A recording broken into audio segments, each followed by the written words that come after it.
Bonjour à tous mes chers explorateurs, je vous souhaite une belle semaine. Ça fait longtemps que j'ai pas fait donc de vidéo et aujourd'hui j'avais envie de vous transmettre en fait un outil tout simple pour vous aider à avoir plus confiance en vous. Alors cet outil, eh bien, c'est la visualisation positive. Donc imaginons.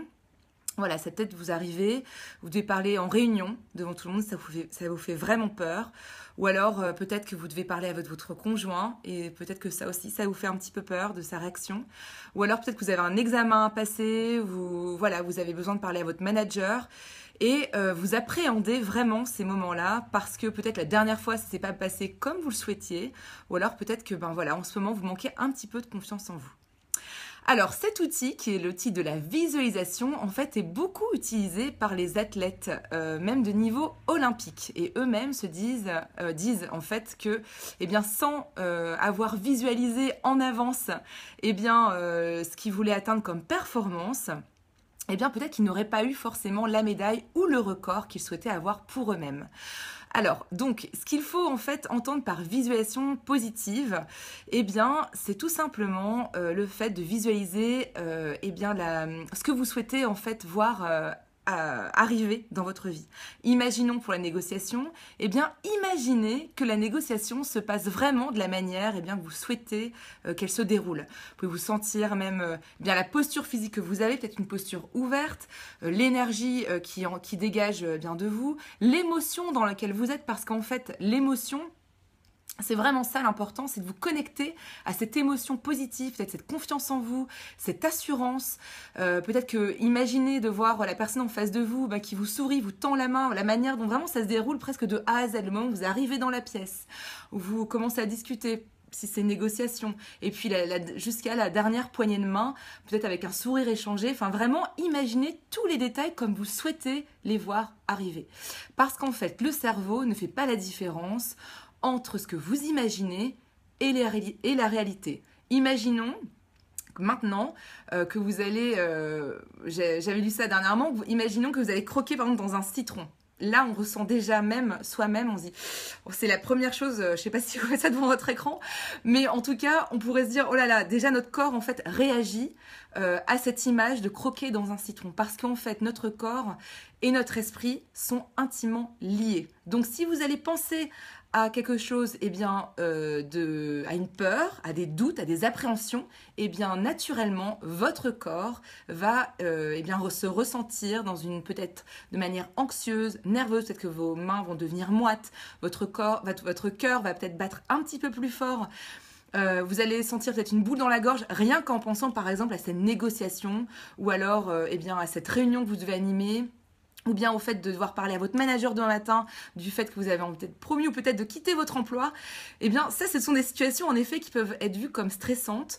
Et en fait, l'objectif, c'est vraiment de se dire la manière dont vous allez anticiper les choses, de pouvoir, la manière dont vous allez aborder de manière psychologique toutes ces situations vont avoir un impact sur votre corps et un impact même dans la manière dont vous allez en fait aborder les situations le jour J.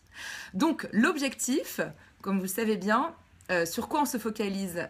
Grossit. Donc si je me focalise sur mes peurs, sur mes doutes, sur mes appréhensions, évidemment, ça prend de plus en plus d'espace en moi. Et comme le disait Gandhi, si je crois en une pensée, forcément, ça va devenir une action. Et cette action va devenir une habitude, et une habitude même une destinée, voire un caractère. Donc en fait, l'objectif, c'est déjà de les voir dans ses pensées et de retravailler ses pensées et de se focaliser d'abord et avant tout sur ce que vous voulez voir arriver dans votre vie. Donc, le pouvoir de la visualisation, c'est d'abord de prendre un moment, assez calme, de vous prendre un moment, peut-être 5-10 minutes, une journée, voire 1 ou 2 heures avant la réunion, vraiment un moment calme pour vous retrouver avec vous-même, et puis d'imaginer cette situation qui se déroule de manière idéale, et vraiment de ressentir toute cette émotion positive.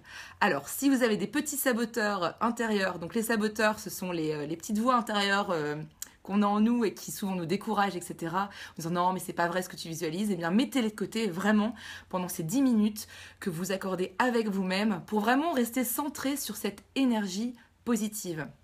Parce que vous pouvez très bien imaginer que même vous, imaginez-vous même de l'autre côté de la barrière, si vous êtes la personne avec qui vous négociez et que vous vous voyez arriver de manière soit nerveuse, anxieuse, ben voilà, ou pas vraiment ancrée et alignée, ça se ressent tout de suite. Donc l'objectif de cette visualisation, pardon, c'est justement de vous centrer sur la manière dont vous voulez justement vous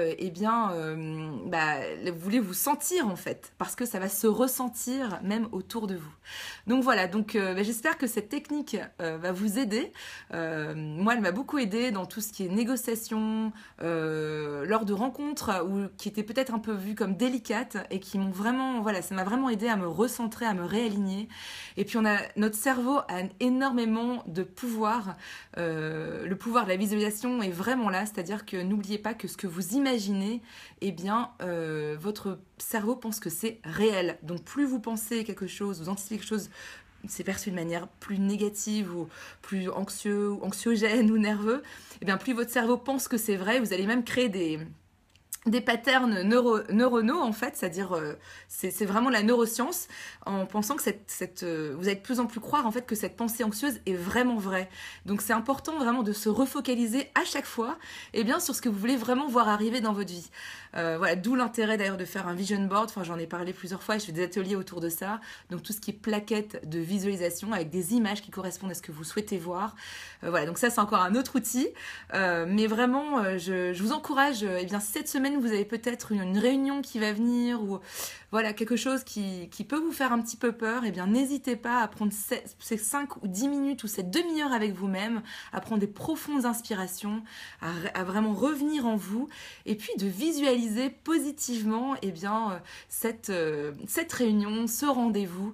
Vous allez certainement être surpris, enfin je ne peux rien garantir, mais du moins vous mettez toutes les chances de votre côté pour que ça se passe le mieux possible. Et je pense que c'est ça vraiment qu'il faut retenir, c'est que vous faites de votre mieux. Voilà, vous avez pris tous les outils avec vous pour faire de votre mieux et pour que ça se passe le mieux possible.